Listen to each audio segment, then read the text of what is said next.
Good evening, Boston Unity Group. Happy Halloween, trick or treat. We have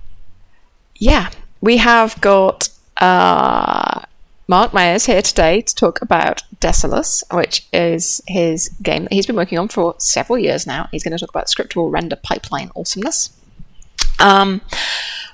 We have, if anyone in the viewers tonight is first-time viewer and hasn't yet joined the Boston Game Dev Slack, there is a community Slack server that you are welcome to join. It is full of all the best and the brightest from the Boston community and us too. And you can join and ask people questions about game development, business stuff, all sorts of Unity questions and things like that. So you're all welcome to join that too. I will put the link front there. Graham beat me to it. Already did it. You did it. You're the technically competent one tonight. I don't have to do anything. I just sit here and listen to you talk. I don't know. Okay. Well, all right. Well, I don't have anything else to say. I don't have any other announcements. I didn't see anything else on the events list to promote tonight. So, there's the Math Digi pregame challenge on November 20th. Okay. I don't really know anything about it, but I'll post a link in the chat. That would be good. Was it Oculus Connect tomorrow? Oh yeah, tomorrow is Facebook Connect. Facebook Connect, one or the other. And the unsubstantiated rumor is they're going to change Facebook's name to Oculus. Place bets now. I just made that Place up. your bets. The metaverse. The metaverse.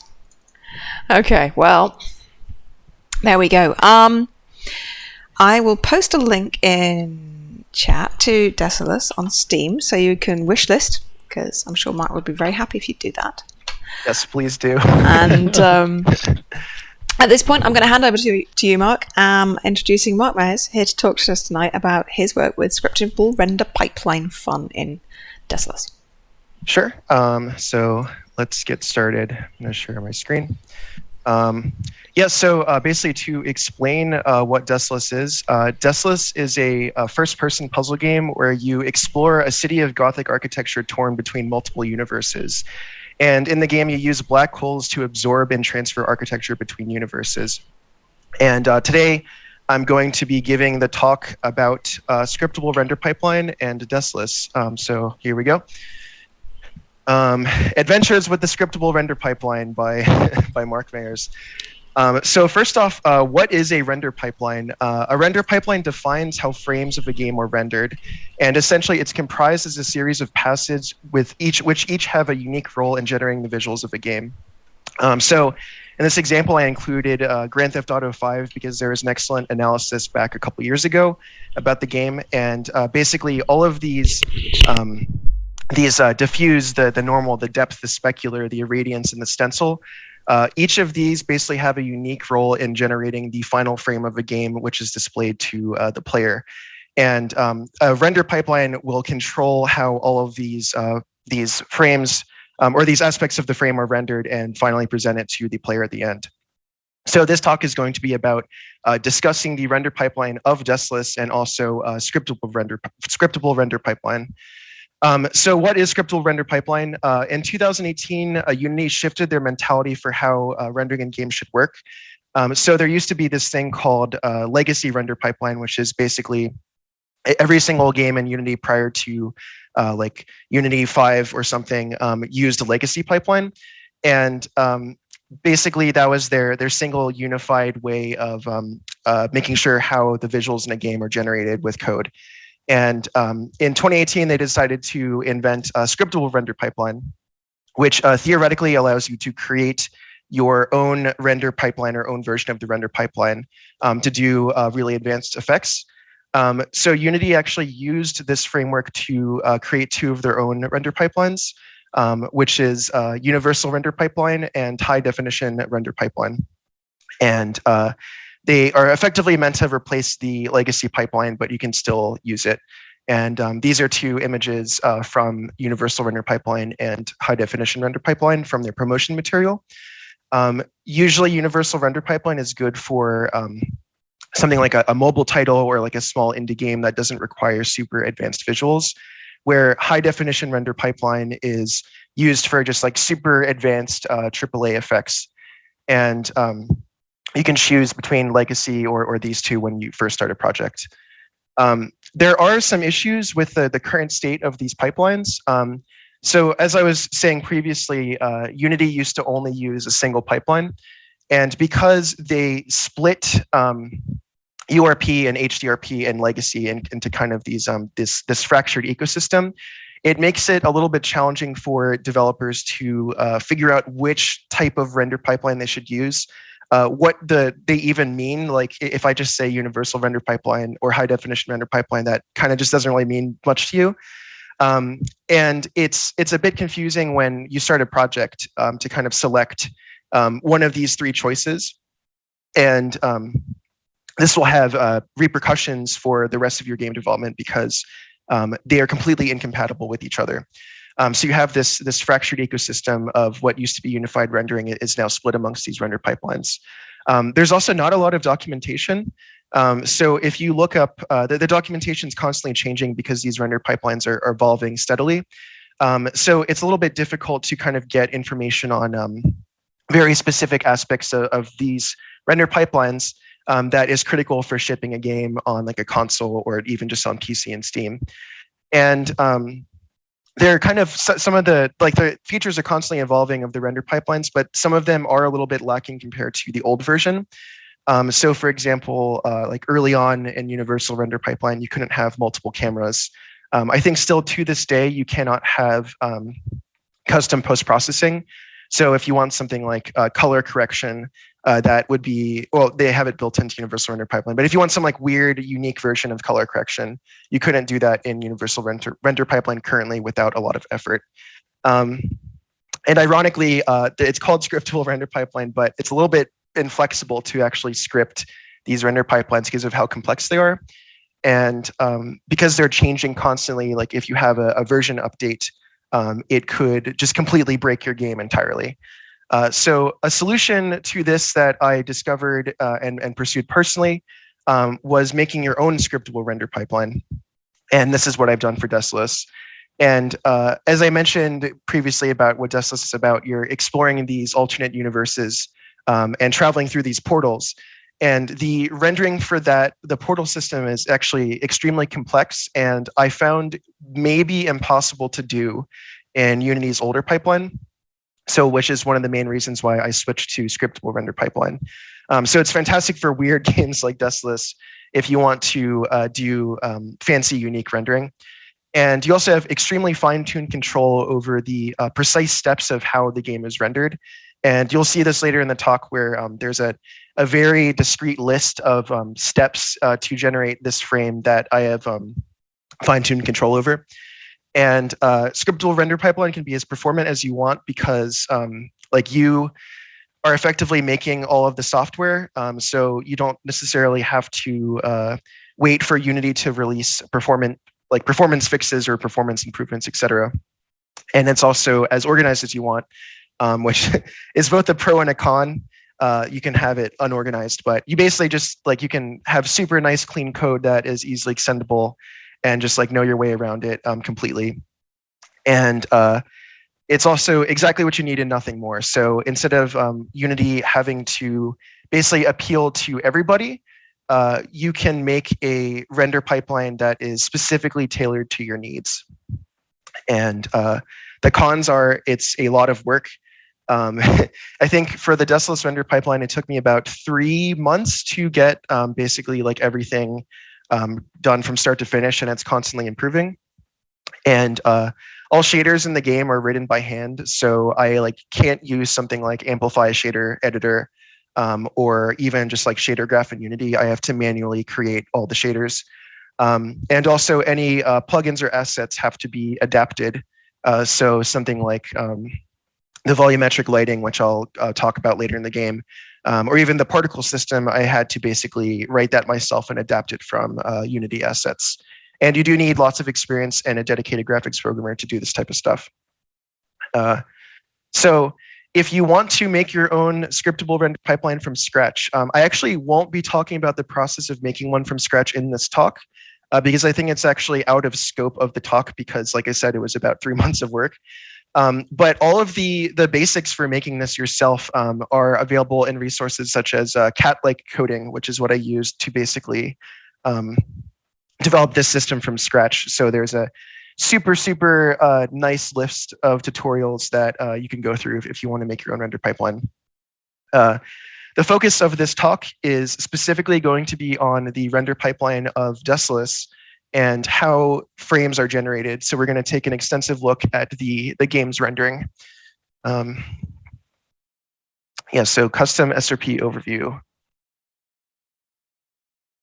So the render pipeline for Desolus uses forward rendering, but with lots of additional passes. So what forward rendering means is that we are generating the lighting with the geometry, as opposed to something like Grand Theft Auto 5, which I talked about at the beginning of the talk, which actually uses deferred rendering.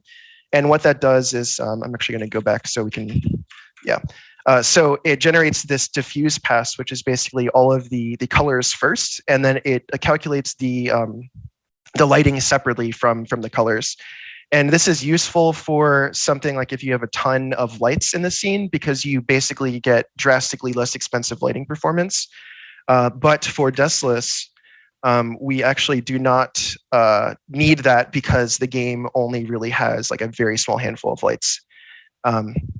The game also renders in high dynamic range color space, which basically means that instead of being constrained to a 0-1 value for your red, green, and blue values for color, you have a drastically extended range. So this is really useful in stuff like if you have like a sun that renders, like you want the sun to basically be like super duper bright and have the fall off of that brightness be calculated correctly in high dynamic range. The game also uses linear space versus gamma space. And basically this defines linear space is what you're going to want to do most of your physics calculations in for lighting. And gamma space is usually how it's displayed back in a lot of programs. But we're doing all of the calculations in linear color space. And the lighting model is based off of Disney's BRDF, which stands for Bidirectional Reflectance Distribution Function. Again, I'll say that again, Bidirectional Reflectance Distribution Function. And effectively what that means is it is a way of describing how light interacts with surfaces. And I know it's a complicated word, but that's pretty much what it means. So in this diagram, you can see there's different factors of what contributes to lighting a surface in a video game. And you have this graph of metallic and specular. So if you want to render something like aluminum, this is going to have a really high metallic value, but a lower specular value in your BRDF. Versus if you want to render something like plastic or like laminated wood, like a wood floor that is like shiny, you would have a high specular value, but a low metallic value. And there's other factors of rendering into this lighting model. Like I have added Fresnel, which is effectively describing rim lighting, where if you say like shine like a light from the back and like how objects have like a nice glow around the rim. And also subsurface scattering, which defines basically like surfaces like human skin or semi-transparent objects of how that light interacts with objects. And all of this is controlled by this scriptable object system that I've made. So there's a picture to the right of this slide that basically, there's all these different parameters I said, like what do I want the sunlight color to be? What do I want like the sky color to be? What do I want the clouds to be, etc. All of this is controlled in a single place, and I can basically just drag and drop the configurations for the lighting to light various scenes. So going into how the render pipeline is constructed itself, because of the portals in the game, the cameras are divided up between multiple cameras. So you have one camera per universe of the game. So there's the blue universe and the orange universe for just like simple description. And each of these have their own dedicated virtual camera that will render that specific universe. And the rendering is divided up by layers, where I say, like, I want camera 1 to only render these layers which control the objects in universe 1, or camera 2 to render only these layers which correspond to universe 2. And those two cameras each have a series of passes, which I'm going to be discussing soon, being the shadow, the stencil, the depth normals, the portal, the distortion, the color and lighting, the post-processing opaque, the volumetric, and the final blit. And I'm going to go into those in detail. And then the main camera will basically combine these two cameras together using the stencil and portal pass, which I'm going to talk about soon. And then post-processing is applied like color correction, and bloom. So yeah, rendering the first camera. So first off is the shadow pass. So this is how shadows in the game are rendered. They're rendered using 4 blended shadow cascades. And what that means is that if we want a nice, smooth blending of shadows for super long distances, we want to cascade them, which is basically just you're dividing up the shadows in chunks of distance. So like super close-up shadows will be crisp, and like super far away shadows will be crisp, because you're effectively rendering this 4 times and blending them together. We also have dithered shadows for transparent objects like clouds. So you can actually see in the shadow atlas here, this red this red image of Gothic architecture, that you have this dithered pattern of these clouds. Like you can see the clouds being rendered, and basically by putting these little holes into the cloud's shadows, you can smooth them later together with something called percentage closer filtering, or PCF, which basically reduces sharp edges on shadows, but also will blend these dithered shadows to form like a semi-transparency.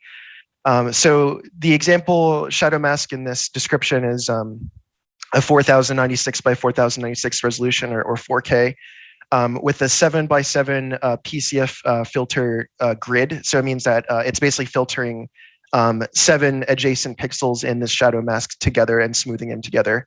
And it's doing that for every pixel. So next up is the stencil pass.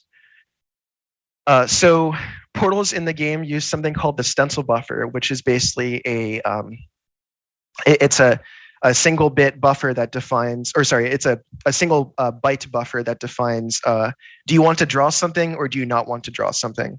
And basically what I'm doing is I'm taking the portals and I'm rendering them to this black and white stencil image. And initially I use the stencil buffer, which is like, it doesn't take place in like color space or anything.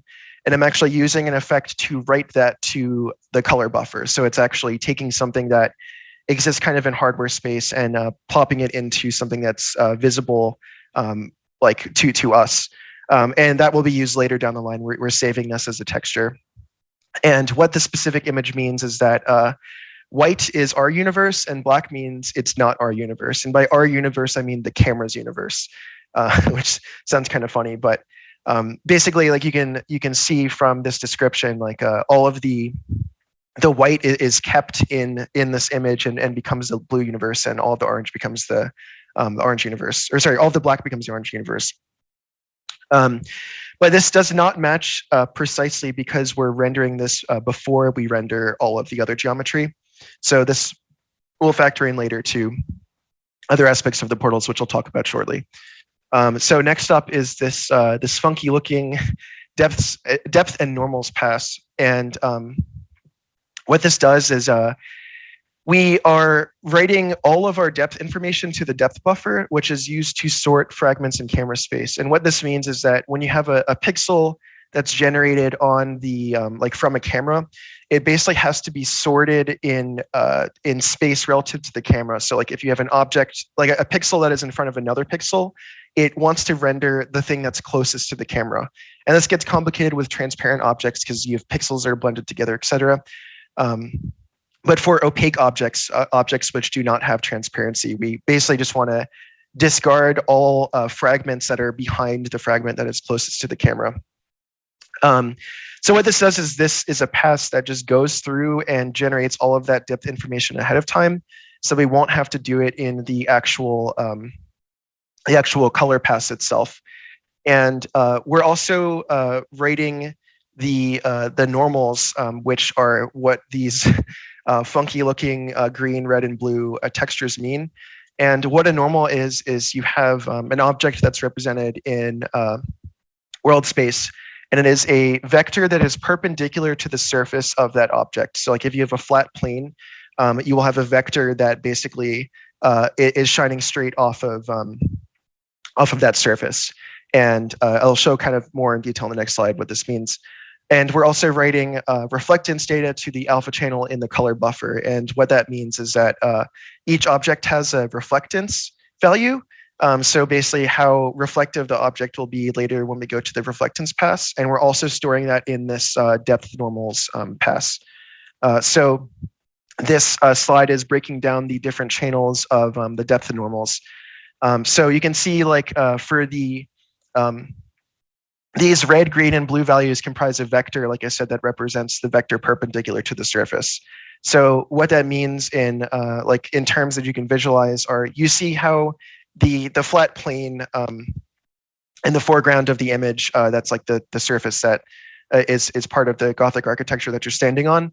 That has a low value for the X and Z world normal, but a high value for the Y world normal, which means that its vector is effectively 0, 1, 0, which means that it's just pointing straight up. So we're encoding all of this data into this texture and into the colors of the normal texture. And the alpha value is, again, where we store the reflectance of everything, which will be used later for the screen space reflection. So this is the stencil depth pass. And this is basically almost verbatim how the portal matches up with the scene. So you can see, if you compare the final image and this stencil depth pass, it's again using the stencil buffer to generate that, like that cutout, like that cookie cutter cutout of the portal and the black hole that we're going to be that we will be using to combine the cameras later on. So both of that stencil texture that we saved and the stencil depth texture that we currently generated will be used in the final combination. Next up is the distortion pass.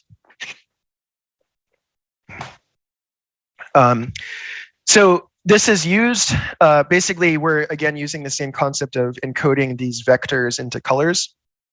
And this is basically saying we're encoding this this XY value of green and, red and green, which will determine how we're going to, at the end during post-processing, alter the coordinates of the frame. So say like we want to stretch the camera texture in a certain way or stretch it a different way. This is effectively what we're doing in this distortion pass. And it will re-render all objects in the scene which have distortion. So this can be used for stuff like the portals in the game, like I just said, water refraction. So like if you are looking through the surface of water and you want the water to distort objects beneath the surface of the water a certain way, you'll use this distortion pass. So this is just like a helpful, neat trick to basically generate inexpensive effects later on. So opaque color pass. So basically, what I was talking about opaque objects earlier, which are objects that don't have transparency. So because we already figured out through the depth buffer pass, or sorry, the depth normals pass, we generated this depth buffer, which contains all of the information that we're going to use to sort these fragments to form pixels in camera space. And because that we already did this ahead of time, it's actually super fast to just like go through this pass because you're basically just re-rendering the objects again. But you don't have to do like this complex depth sorting, which can be really expensive, especially if you have like certain shaders which have like expensive effects that kind of like add up together and just become a mess. So this is where we generate all the colors of the frame. Again, this looks super dark because we're using HDR, which again is high dynamic range. And like we will be later converting this into a low dynamic range in the post-processing step. But basically through the rest of the lecture until we get to that point, all the colors are going to be like really dark and strange. But that's why, it's because it's in HDR space and not LDR space.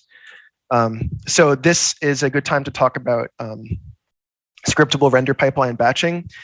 So basically, in old Unity, it would draw all objects kind of like individually. So you would, if you had like a million objects, you would draw all 1 million of them, which you would have a ton of different, like there's performance implications for that, which can just be prohibitively expensive, especially if it's using different materials.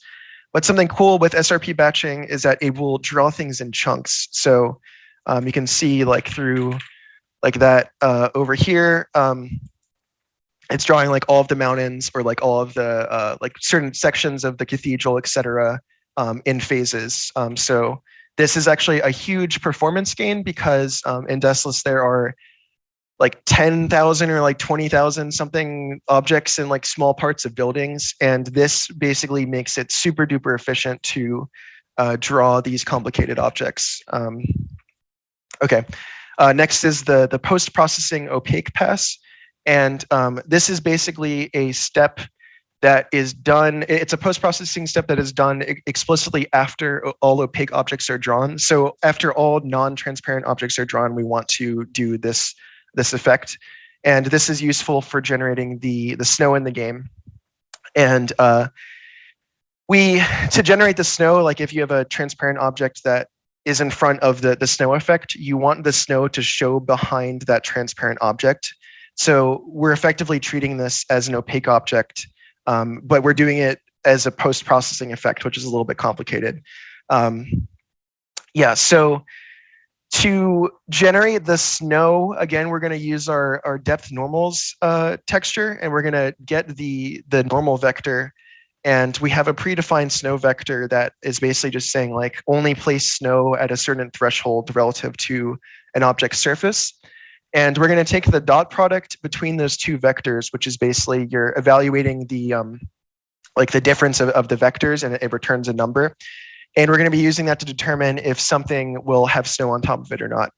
And this pass both will generate snow in the color buffer, which is what we see here, but it will also write it again to the depth normals buffer. And the most important part of this is the alpha channel of this depth normals buffer, remember, contains a reflectance data. So snow is considerably more reflected or more reflective than other objects in the scene. And you can actually see that by, you can see here that all the architecture is like black or like near black, but the snow is kind of like a pale gray.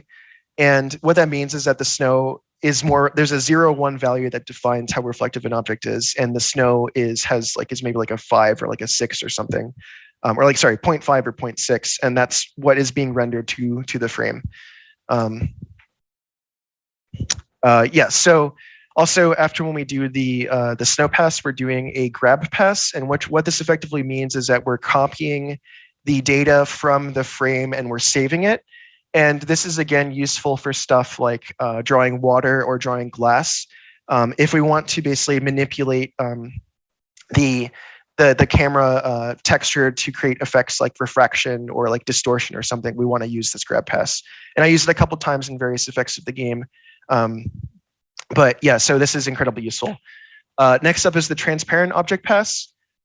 It's kind of hard to see in this particular picture, but this is drawing stuff like the clouds and all transparent objects in the scene. Just take my word for it. There will be another example of transparent objects later on in the presentation. Then we have the instance geometry pass.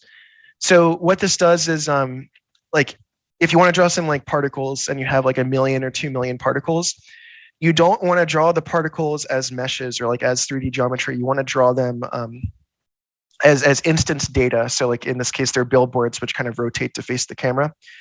And we're drawing this procedurally, and there used to be a function called graphics draw meshed instanced in old Unity, but now going into a little bit more of the details of the how scriptable render pipeline works is we have a scriptable render context that we're basically using these command buffers to send commands back and forward to. And we can use that command buffer to call the same command that used to be in the graphics library, but we're calling it instead with the command buffer. And the particles were actually ported from TC Particles by Arthur Bruce. So Arthur and I used to work on Manifold Garden. Arthur actually did the scriptable render pipeline for Manifold Garden. He developed the entire thing. So I just wanted to credit him because one, he did the particle system, but two, also working with him gave me a lot of like inspiration to make my own render pipeline, like that was in Manifold Garden. Next up is the volumetrics pass. So this is a ported version of Aura 2, which is a volumetric lighting library. And what this pass is doing is it's storing all lights in Universe 1 in the blue channel and all lights in Universe 2 in the red channel. And this is different from normal lighting because it creates volumetrics. So like if you, like if it's like a cloud, like the sunbeams that are shining through the sky, you can render that using a specific technique called volumetric lighting. And that's what we're doing for Desolus, which gives it this like really nice lighting, which you see in a lot of modern games. So we're actually going to do this pass for both cameras because each camera has a separate depth buffer and also a different shadow atlas. So Aura 2 generates this image based off of both the depth buffer of the camera, but also the shadow atlas of the camera. And we're going to do it twice because each camera has a different shadow atlas and depth buffer. And we're going to save this texture for later use. And finally, all of this data that we just generated is going to be stored in textures. So we're going to use these textures later on in the render pipeline to combine them together effectively into a single camera. And this is all of the data that we need right now for the specific camera. So next is the rendering of the second camera. And just as a small caveat, there's currently no calling system set up for portals, so it will just draw everything, which is really bad, and we don't want that. But I haven't had time to get around to that yet, but basically in the future, this will be optimized where only what is inside of a portal will be drawn if you're standing in the alternate universe. But that's basically like an entire other subject, which could be reserved for another talk. Yeah, so this will be slightly different in the final game because most of this will be cold, but going forward with that caveat. So we're doing all these steps again. We're doing the shadow pass, the stencil pass, the depth normals, the stencil depth, the distortion, the opaque color pass, the post-processing opaque. And again, this is like you can see the snow a little bit better in this because the scene is brighter. And the transparent object, again, you can see this better versus the previous version, or sorry, the blue universe because it's brighter, so you can see the clouds are drawn, etc. And the instance geometry, the volumetrics, and we're going to store it. And finally, now that we have the data for both cameras, we're going to combine them using an algorithm I developed with the stencil buffer. And this algorithm is kind of a little bit of magic, so I won't be talking about it a lot, but basically what it's doing is we're using these three textures. So we have the stencil texture, which does not have depth data, which is used for drawing recursive portals, so like portals inside of portals. And then we're using the two stencil depth textures that we generated from our individual cameras. And we're combining them together to basically make a mask, like a red-black mask that says, draw this universe or not draw this universe. And there's one of each of these for each of, or it's basically we're taking the two stencil depth and combining them into a single texture that's used to say, hey, draw this camera, or hey, do not draw this camera. And we're going to be using this mask to combine all of our buffers together. So you can see like the colors are now combined to form, we have these portals that basically combine the two universes together, but we're doing the same math for every single buffer that we generated. So like you can see the volumetric buffer now has all of the lights are now separated between the red and the blue channels. So that is now basically like we can just add that to the image in our volumetrics pass. We're doing the same with our normals, our depth buffer, our fog buffer, our depth SSR buffer, and our distortion buffer. I didn't talk about the depth SSR or the fog buffer much, but basically those are storing, the depth SSR buffer stores data used for screen space reflection, which I'll talk about later. And the fog buffer stores data used for atmospheric scattering, which I will also talk about later. So again, doing this now is incredibly, it just saves a ton of performance. Like when I was writing the screen space reflection, I noticed that the the performance of the game was effectively halved by calling the combine step in that algorithm, because it's doing this like 100 times or something in the screen space reflection. And just like, you only want to do this once. So we're basically just combining all of these to form their own camera. So we've effectively, from these two cameras, created a virtual camera that has all of the data combined between these two universes. Yeah, so next up is post-processing. So like I said, now that we combined all of these, the two cameras together and all of our buffers together, we essentially have one unique virtual camera that we can use. So first off, for post-processing is the HDR bloom. And what this does is it takes super bright values and scatters them slightly, which is like, it creates this nice soft blending between surfaces. Like you can see here that you have these like harsh gradients, but with HDR bloom, the values are scattered a little bit. And this is different from atmospheric scattering, which I'll talk about soon. And then it's a global scatter for basically everything based off of brightness value. Then we have our volumetric lighting. So we already pre-computed all of the volumetric lighting data, and it's actually really easy in this pass to basically just add it to the color. So if I go back a little bit, you can see this color buffer and this volumetric buffer. They are being combined, pretty much just like added on top of each other. So you have the color buffer and the volumetric buffer that are just like basically pasted on top of each other. But this will create this resulting image, which has the full volumetric lighting data. Finally, or next we have our atmospheric scattering, which is similar to the high dynamic range bloom, but we're scattering based off of our fog buffer. Has fog, and that fog is being encoded as a texture that has a 0 to 1 value determining how much fog is in the scene. And this texture is used in the scattering algorithm. So you can see, like, if I go between the two frames again, that the cathedral in the distance is considerably scattered compared to the foreground. And this is like what we want to create just like really nice fog. Like if you've seen movies like Blade Runner or even something like the fires that happened on the West Coast last year, how when you have really heavy, intense atmosphere, this scatters the light in a certain way. And this is what this is simulating. It creates a literally an atmospheric effect to the game visuals, but also just like the properties of atmosphere. Next, we're using our screen space distortion. So this is using that distortion buffer that I was talking about a while back. And what this is doing is taking that that texture that stores the coordinate data for how we want the image to be transformed.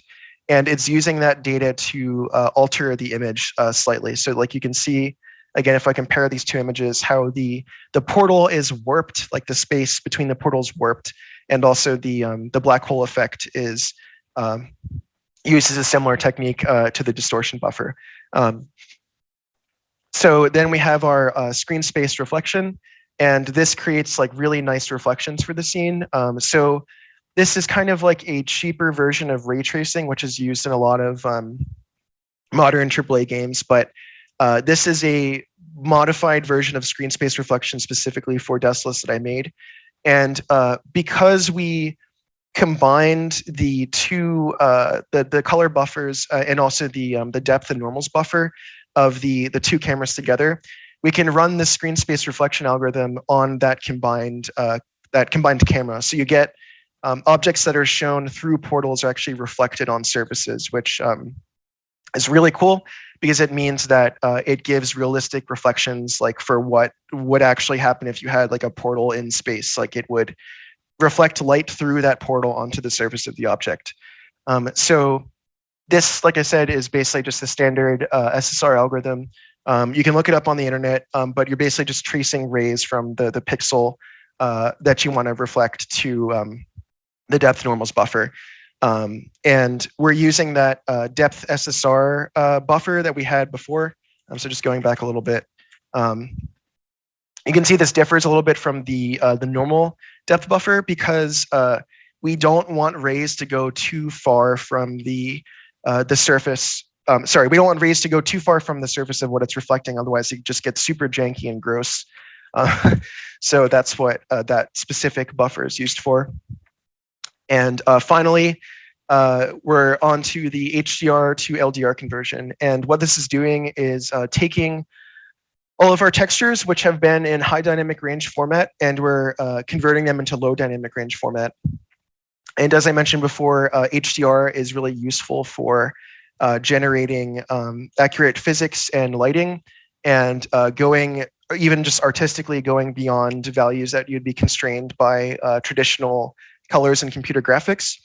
But now that we've done all of that math and everything, we want to convert it back into a visible format that will be displayed to the player. And we're going to use the ACES color conversion algorithm, which was first pretty much debuted in the Lego movie.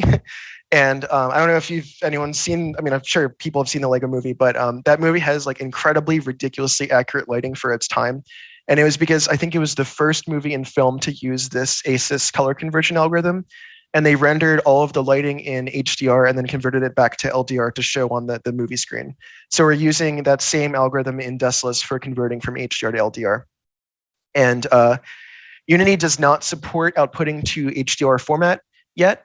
So that's another reason why we have to do this HDR to LDR conversion. If you have a fancy HDR monitor, you can display full HDR images on screen, but Unity doesn't support that. Even with Scriptable Render Pipeline, this is not possible, unfortunately. So finally, we're going to do our color correction. And once you convert HDR to LDR, it, again, from a physical perspective, produces this super accurate color conversion. But it doesn't, like in my opinion, it doesn't produce like super vibrant colors because it's just like too close to real life. So what I end up doing is when it's converted to LDR, I use a color correction and a slight saturation increase and slight brightness increase. And I'm not sure if this is going to show well over Bloom over Zoom, but you can see that there's like a very slight bump in the saturation and brightness values of the final image. And yeah, that is it. That is how a frame in Desolus is rendered with Scriptable Render Pipeline. So I guess now we can move on to questions. All right, thank you, Mark. Let's see. There we go. So that was fantastic. I had no idea Unity didn't support HDR. No, they don't support outputting to HDR, at least not yet. Okay. So, do we have any questions from the audience? Please, if you have any questions, please type it into chat on Twitch. We will read them out, and your questions shall be answered. That was amazing, Mark. Oh. Yeah. I know it's kind of like a knowledge just like dump, but that's per frame, right? All of that you talked about for 45 minutes. All that's per frame. So this happens ideally like 60 times per second on a computer. A lot of this will be cleaned up in the final version of the game. Like it's obviously not perfect. The game's still in development. But for all intents and purposes, like it's all there. Like this is what's going to probably be in some shape or form in the final game. Are you planning on supporting VR as well? And I'm not sure. Initially, I was thinking about VR like back in early development, but I don't know if it would be like this game probably wouldn't run on Quest just because of how much stuff is happening in it. The geometry in the game is also a little bit expensive too. Like it's in the millions of verts and triangles versus Quest, which really can't handle that much. So probably I'm saying tentatively no, but it's not impossible. So as a total VR noob, if you were going to do this in VR, would it be like do all of this for each eye? Like, I mean, separately?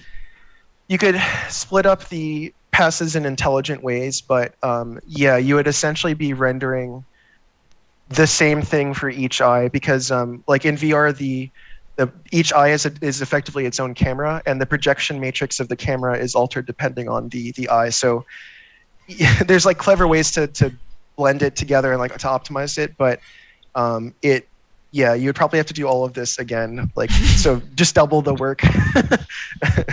Two worlds, two eyes, four times. Two worlds, 2 eyes, 4 times work. Nice. We had a question from Jason to the next one. Can you talk about your custom particles approach in SRP? Sure. So like I said, it's using TC Particles, which was written by Arthur Bruce. And effectively, this was a 2014 particle system that I've been using for years. And it's actually like one of the best on the market. This was one of the first GPU particle systems that existed in Unity for what I'm concerned. And Arthur is just a really talented graphics programmer. But what I ended up doing was I ported that system from old Unity into my own scriptable render pipeline. And there's a couple different API differences, like I briefly mentioned in the talk, of how you do this porting process. One of the examples is that the graphics, all of the graphics functions no longer exist in scriptable render pipeline. So you're going to instead call those graphics functions via command buffer. So you have like your scriptable render context, which will send command buffers to and execute them.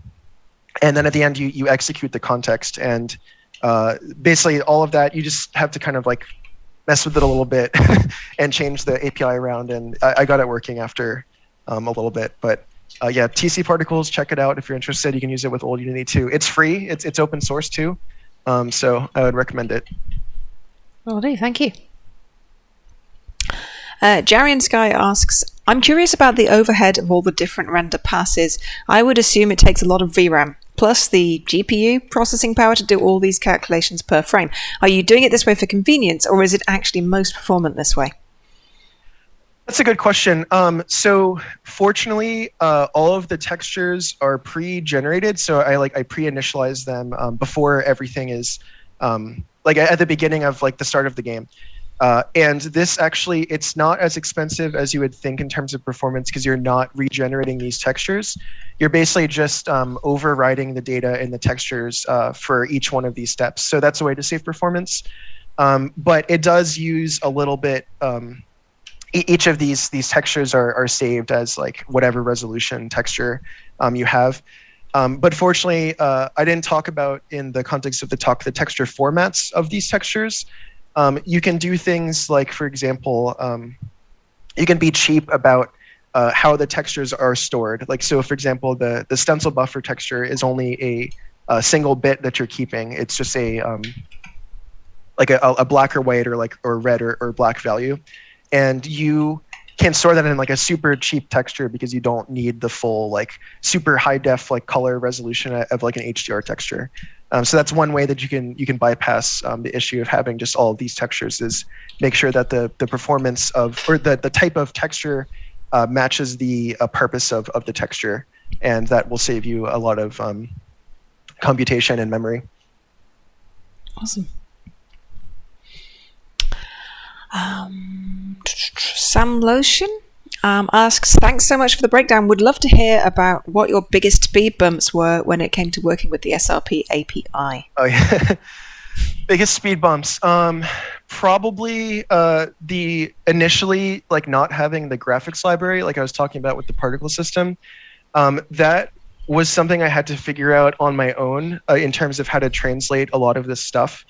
Probably like the biggest, I mentioned this in the con section, the biggest caveat is that you can't use any of like assets unless you rewrite them into your scriptable render pipeline. So because of the differences between like not having like the graphics library or the shaders being incompatible, etc., the biggest speed bump I had was just like translating these assets that I already used in older versions of Desolus into newer Desolus. But fortunately, I did have some help. I think, like I said, Arthur chimed in a little bit on the particles. I just messaged him over Twitter. And the guy who developed Aura 2, we actually had like a public, like a private Git repo that we were talking to back and forth where like really early on, I sent him a version of my scriptable render pipeline and he helped port it over. But this was also useful to him because this was, I think he used some of it to port Aura to universal render pipeline based off of my work. So it's kind of like a win-win situation. But yeah, so porting all of these assets into the scriptable render pipeline was definitely the biggest speed bump. Awesome. I was curious, actually. Desolus has been in development now for over 5 years? It's a complicated question. It's been going for a while. I remember it from a while back now. The game started as a series of prototypes up until maybe about 2018, and then after 2018 I've thrown pretty much nothing away since 2018. So it's been all like the same content, but the soul of the game has existed for much longer. So it depends on how you're counting the time. I've also worked on this part-time pretty much this entire time. Like there was a stint where I did work full-time on the game, but most of this has been part-time work over the course of several years. So the time does seem to stretch out a little bit. How have you found working with all the different Unity incremental releases over that time? Which have been the best and worst hiccups that you've faced? One of the big benefits of using scriptable render pipeline, your own, is that I don't have to worry about any of the Unity upgrades. Like if I want to upgrade Unity, because I wrote my own graphics pipeline, it just really doesn't matter. Like it's basically like a painless update, versus something where back in the old days where you had a legacy pipeline where the pipeline was updated with the engine. So if you wanted to go from like Unity 5 to Unity like 2017 or whatever, or 2018, I forget when they changed the version system. You had to update your whole render pipeline, which would just like totally break your game. Like Unity updates are notorious for breaking games. But for a scriptable render pipeline, I don't really have to worry about that as much. Like there are still some compatibility issues that I have to think about, but it's like vastly reduced from before. And on 2019.4 LTS, which I think is a pretty stable version, usually I recommend people to use that. 2020 was kind of a disaster both in real life and Unity. but I mean, understandably, I mean, like the world was basically on fire. Like it's fine if the Unity 2020 is a little bit buggy. Another question from Jason. In your next project, do you think you'll make another custom pipeline or continue to build off this one? So that's a really good question. I was thinking about basically stripping down this pipeline and using it, extending off of it. So all of this work is going to be kept, but obviously the game that I make next won't have like these types of portals in it because that's the whole game like mechanic. So I'm basically just going to strip out all of the Desolus specific stuff from this pipeline and save the basics of it, and then use that moving forward, which I think would really doing a custom render pipeline is an investment for future titles. Like doing it just for one title, I think would be a waste. In the same way that like AAA studios make their own engines and reuse the engines and improve and iterate on them, I would probably plan on reusing this pipeline and improving it over time.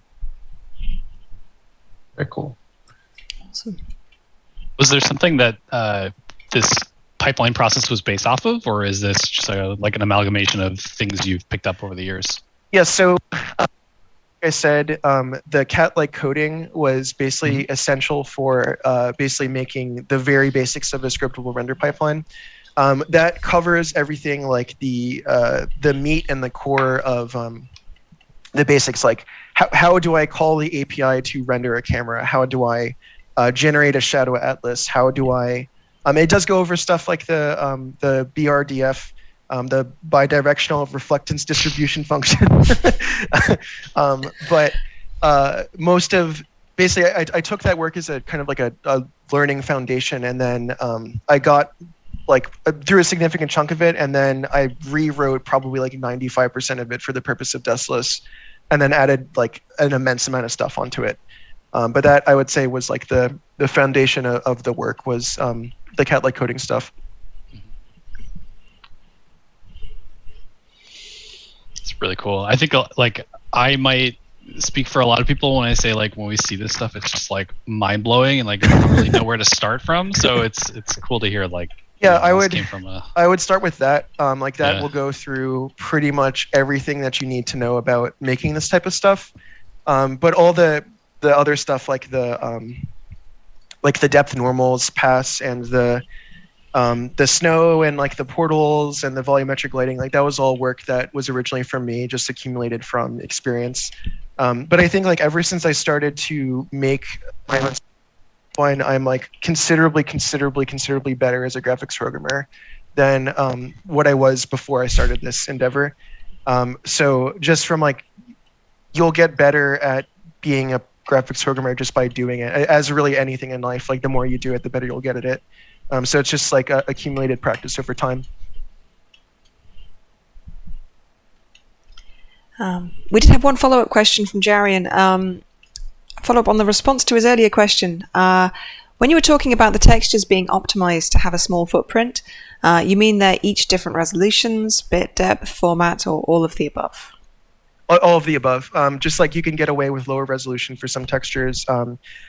For some textures, you don't need a depth buffer for. So like because we're storing the depth texture separately from the color texture, that color texture you don't need to have a depth value for, which saves a lot on texture memory.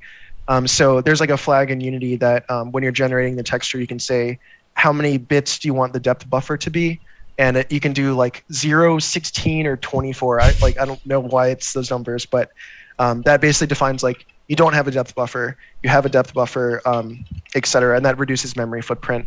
And also stuff like changing the formats, like I said with the stencil texture, you can store in like a super cheap type of texture versus like the depth buffer.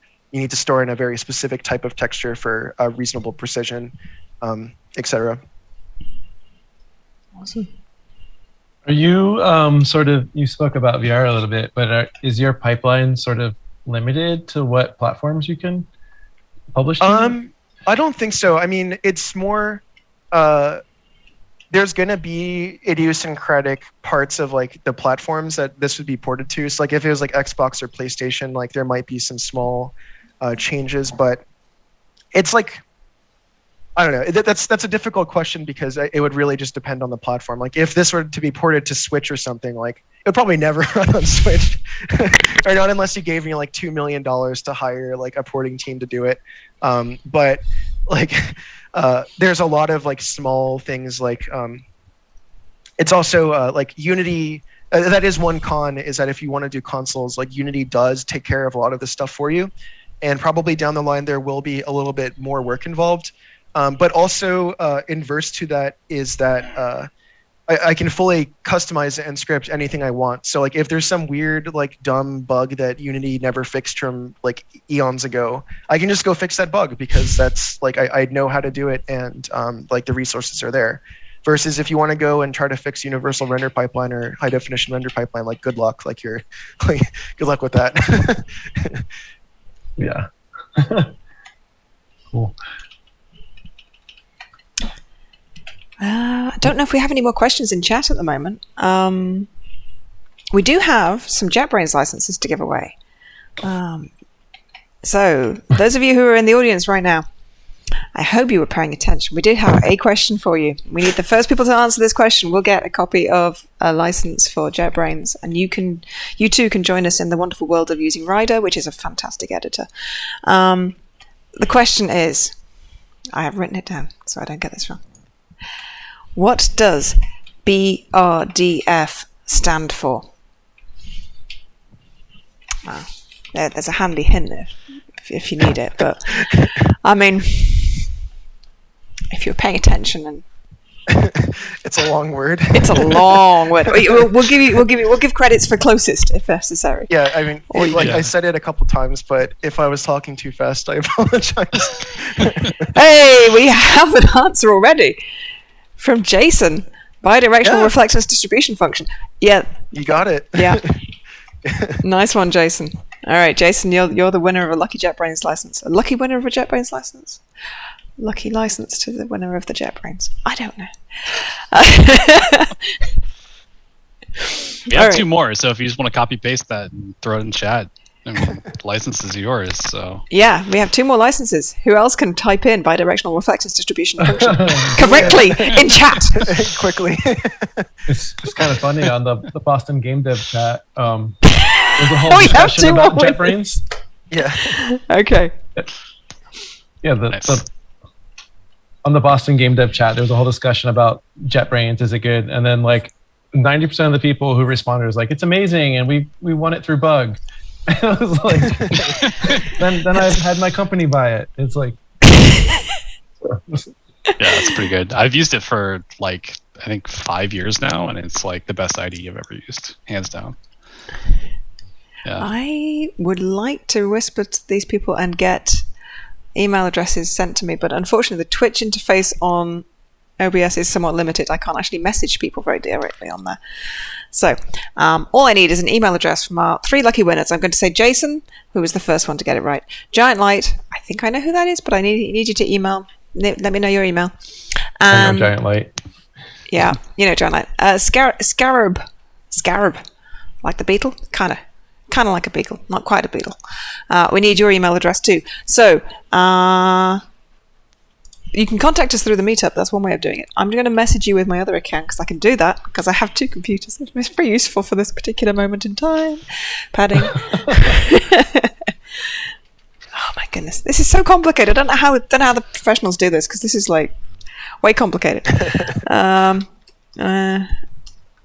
you go. You should be getting messages from Strawberry Girl. So Of course, don't forget. Zyba has to bring up Linux. Well, of course. Thanks, Zyba. It's always the one. It's always the one person who brings up Linux. It's always Okay. No, I don't think Desolus will be ported to Linux. Follow-up question. Okay, so our 3 lucky winners. Look out for the Twitch whispers that should have appeared somewhere on your screen from me, Strawberry Girl, and you should be able to message me your email address, and we'll get you those licenses sent out. Thank you, Mark. That was an absolutely fantastic talk. It's terrifying how much goes on to render a single frame in a game. I mean, not all games are this complicated, but like it's something like I was mentioning Grand Theft Auto 5 at the beginning of the presentation. Like it's pretty much going to be probably as nightmare material for that game. Like there's just so many passes involved. But yeah, I really hope that this could be informative, and thank you so much for having me. And I know I'm in Seattle, so I'm not in Boston physically anymore, but I am still a Boston indie at heart, so I'm glad to be able to give one of these talks. Yeah, no, it's great. This is one of the best things about being on a stream is that we can have folks like you come and join us again. So yeah, I guess that wraps it up for October, right? We're pretty much done with the month.